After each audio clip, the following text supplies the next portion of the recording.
Hello everyone, welcome aboard.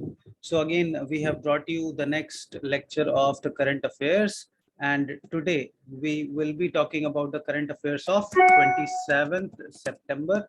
That means today. So let's get started. So the first news item from today is about the Maoist influence. Okay, so you would have heard about extremism, Naxalism. So as per the Home Minister of India, he is saying that the Maoist influence has came down from 96 to 41 districts in India. So why we should be concerned about this news item? Because it's a part of internal security. In GS, sometimes there are questions which are asked about internal security. Also, sometimes uh, the GS paper 3, there is a topic which directly says the left-wing extremism or Naxalism. So first we need to know what is Maoism or left-wing extremism. See, left-wing extremism refers to, it's a sort of a movement, violent movement, where the people who are involved in it, they try to overthrow the current system of the government with the use of violence. So that's why the left-wing extremist party like CPIM, Maoist, Communist Party of India, Maoist, which is a violent organization, it is banned in India. See, the reason why such things happen is the lack of development in certain portions of India. Okay, let me show you on the map what are those regions which are affected by left-wing extremism in India. These are the places. So here there is a lot of tribal people, and these areas, they are very poorly developed. When there is no development as in there is lack of access to education, there are lack of employment opportunity, the income of the people is very bad. In those situations, it gets a fertile ground.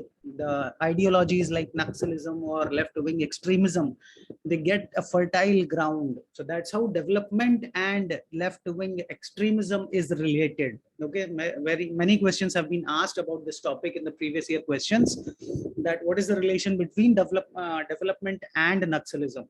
So because of lack of development, people are not very much satisfied with the government, and they are shown some dreams which cannot become true, and they are persuaded towards the violent methods.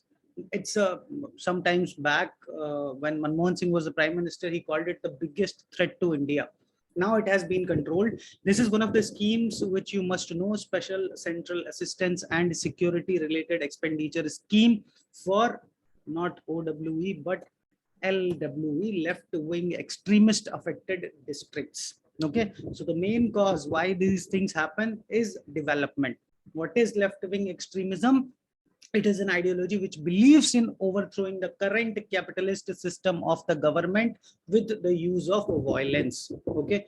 Also, apart from the developmental strategy, it is very, very important that center and various states, they have to coordinate. We all know that law and order is a state subject, but to contain problems like this, see, the challenge is like, if somebody is living in this area, when they have to hide, they will jump from here, then from here to here. Here the police departments are different, so they have to coordinate their activities. Plus the central government must provide assistance to these states as well for curbing Naxalism. Okay, so this is basically a main topic, GS paper 3. Okay, now another two items, one is about India and China relation, and another is about Quad. So let's take a look at them one by one. So India, China, basically Indian ambassador has told China that stop shifting the goalpost. See, let me show you the India-China border first. So this border is known as McMahon line. Okay, that is the McMahon line is deciding boundary between India and China. But wherever Chinese find it to their benefit, they agree to this line. They find it valid, and wherever they find it, it's not up to their advantage, they say that we do not believe in this line.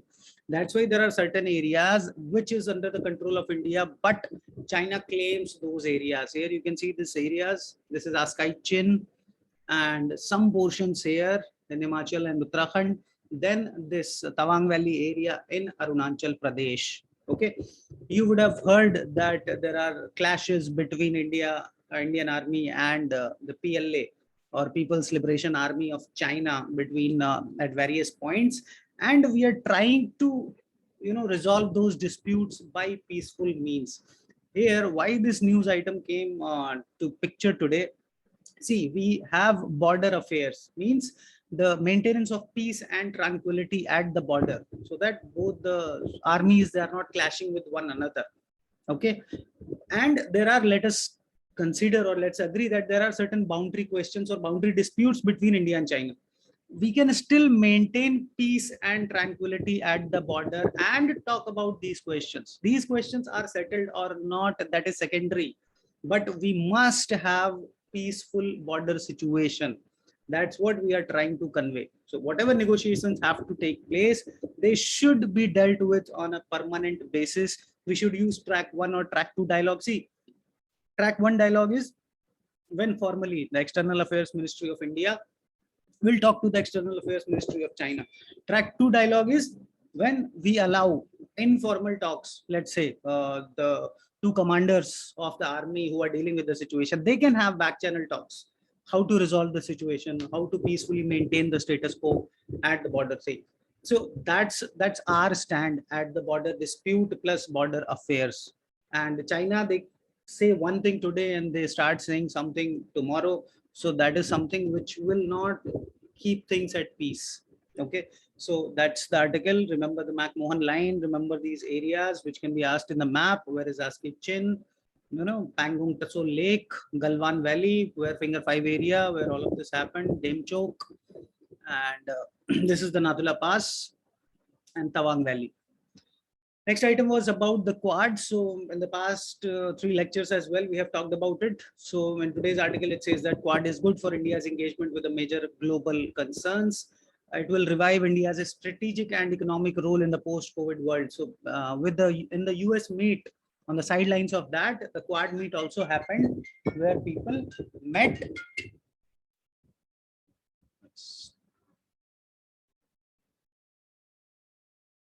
So this Quad meeting which happened in US, it will revive again India's strategic and economic role in the post-COVID world. Okay. Also, there are certain programs which you must know. So Global COVAX, not COAX, Global COVAX pool. This is a program which was initiated by WHO, World Health Organization. The objective was that all the countries, they should come in, they should pool in their resources, their capacity, so that they can develop vaccine and try to get everybody in the world vaccinated. So Global COVAX pool is a program of WHO. Please do remember this. Also Vaccine Mantri program, which is a part of vaccine diplomacy of India. It has been initiated by Government of India to provide vaccines to the other countries of the world. So do remember these initiatives. Then another article today, it's about the flood management. So flood is a part of life of river. You will read about it in geography. Okay, in GS paper 3, disaster management is the topic. Every year, 1 or 2 questions will come in the disaster management in the mains paper. So this is a must read in geography. Life of river is a must topic. So recurrent floods in Bihar. Bihar, you will find news that Bihar, Assam, every year there are floods. So let's try to understand why. So see, all these are glacier fed rivers. Ganga is there, Yamuna is there, Ghagra, Gandak, Kosi. So these rivers, they do a lot of erosion in their upper course. They are coming from Nepal and Himalayan regions. Because of a lot of erosion, they have a lot of silt which they are carrying. When they come to the plain, that silt is deposited into the river bed and river gets filled. That's why they keep shifting their courses and there are recurrent floods in Bihar.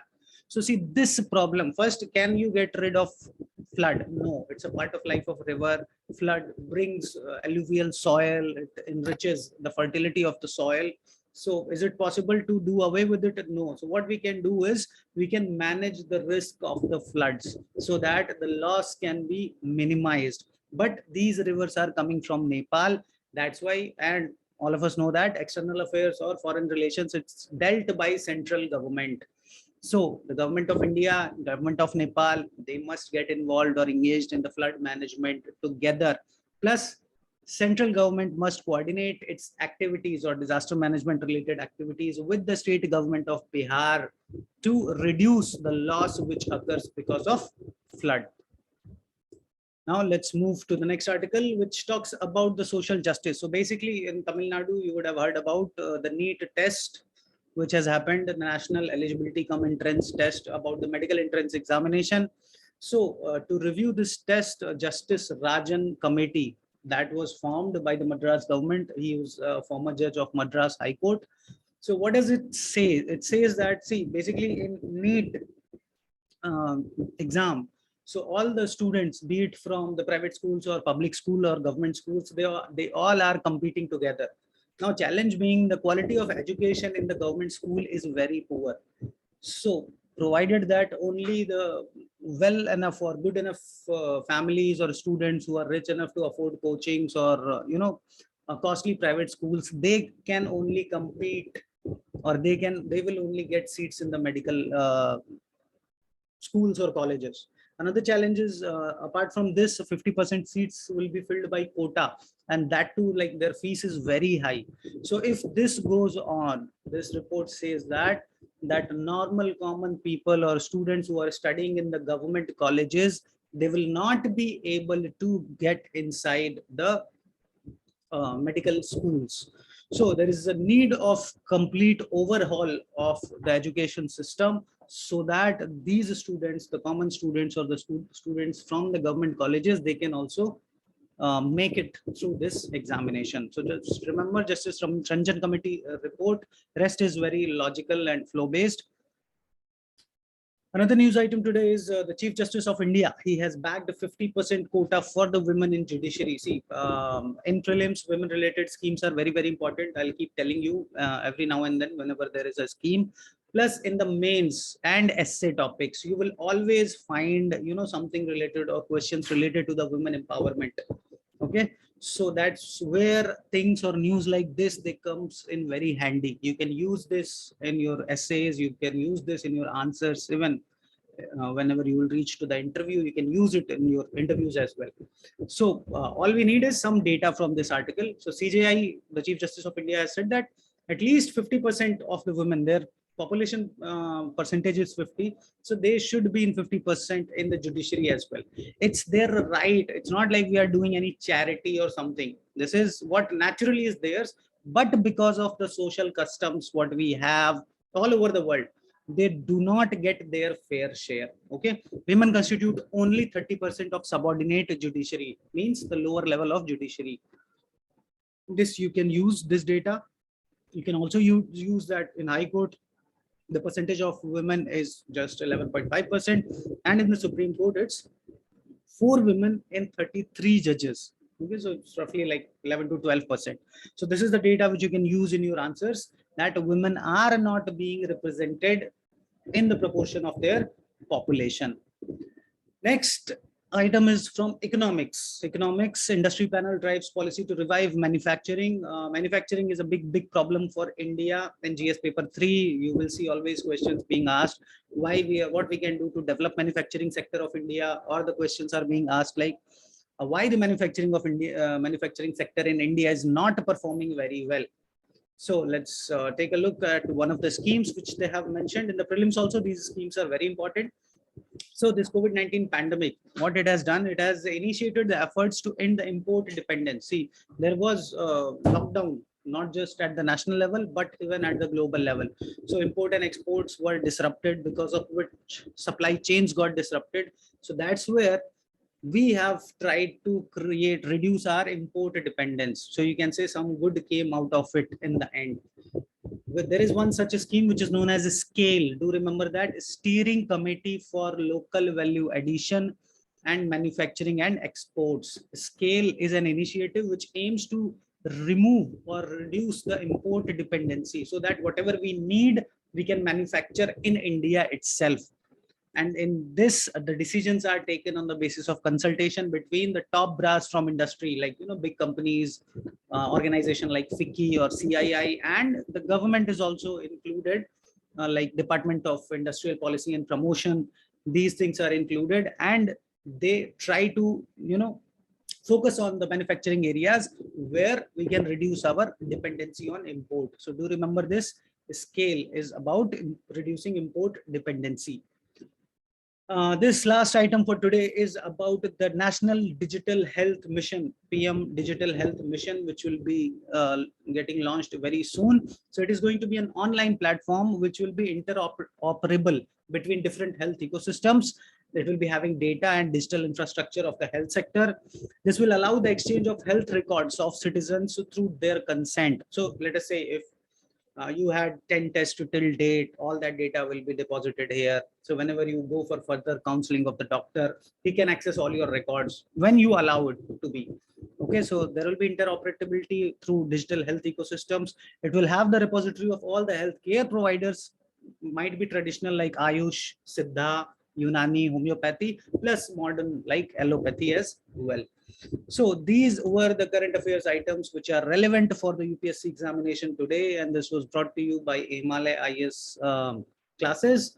And hope all of you have liked the session. Please do not forget to mention your inputs in the comment section. So thanks a lot for watching, and we'll see you all again tomorrow. Thank you.